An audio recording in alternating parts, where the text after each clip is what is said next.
Hello guys, welcome to KS Sports Decks. Another segment today. Thank God I'm still here again. I had cold and flu. I was in flu a couple of days ago, but thanks to Lemsip, this one, that was the magic. Yes, it did it for me. I was down. When you are next to me, even when I talk, you are not able to hear me. But thanks God to this Lemsip, I've got that and I'm back on my feet again. Yes, you guys can hear me now. Yeah, so just head up to Tesco. Let me show you. Head up to Tesco, go grab some. It's 10 in a pack in the sachet. Just open it, pour in warm water, and then drink it. One sachet each. Don't drink overdose. Yeah. So it's good. I'm good to be back. Yes. It's international break. There's no club football, and when it's international break, it's always about international news and stuff. But today I'm gonna go a bit different. I'm gonna go a bit different.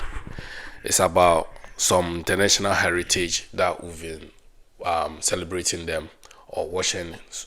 We've been watching them since we were kids. When we were kids, football was all about Brazil, South America. When it comes to football dominance, it was Brazil, Argentina those days, yeah. And even still now, they are top of it.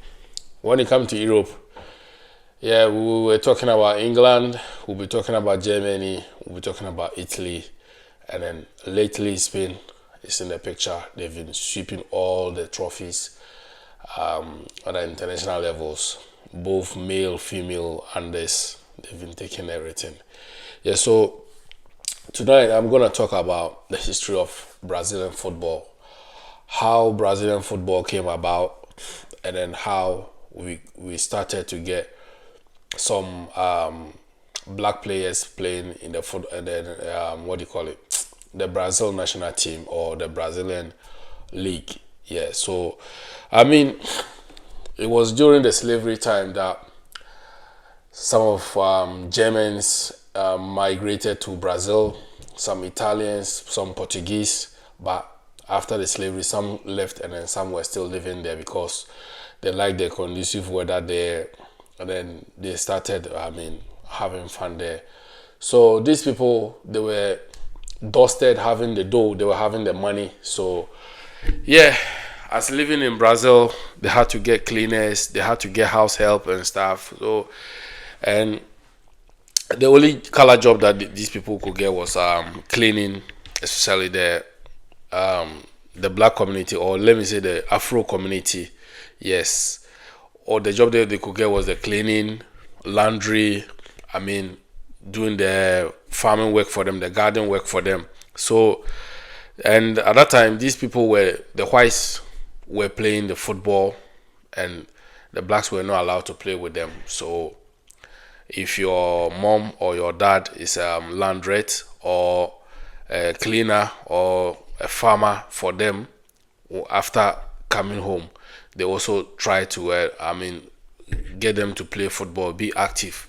But they didn't have the money. Even if you have the money, you couldn't get a football to purchase, you understand, or come your way. So what they did was they look for old clothes, bring them together, mold them like football, and then wrap it up for them to be playing. So it was through this that some of the migrants there living in Brazil from Europe saw them and said that, oh, they are actually good, and they started inviting them to play against each other. So when they realized that they were better than them, and things were not going proper, you understand.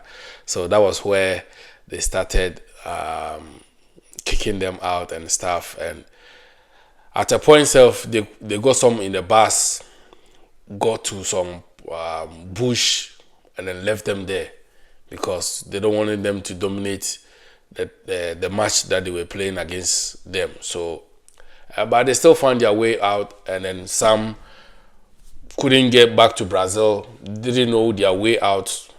It's not today that there's Google map that you know what I mean, that you can find your way home.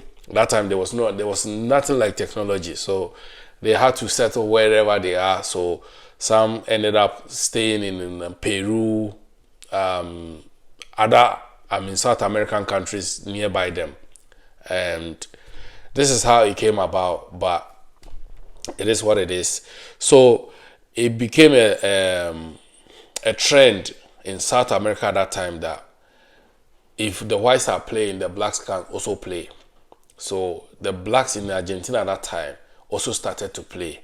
But Argentina, they were so strong that they didn't want it to happen. So they just cajoled everyone that was black, that was playing football, into a minivan. Take them on a trip, and then they were just dropping them like, feces on the road. And then that's how the blacks in Argentina, they also migrated to Peru, other South American countries, Venezuela, Chile, to settle there. And that's, the rest is history. Yeah, so if you enjoy this history, make sure you give me a thumbs up in the comment section. And then if you are new here, make sure you hit the subscribe button and always follow for more content.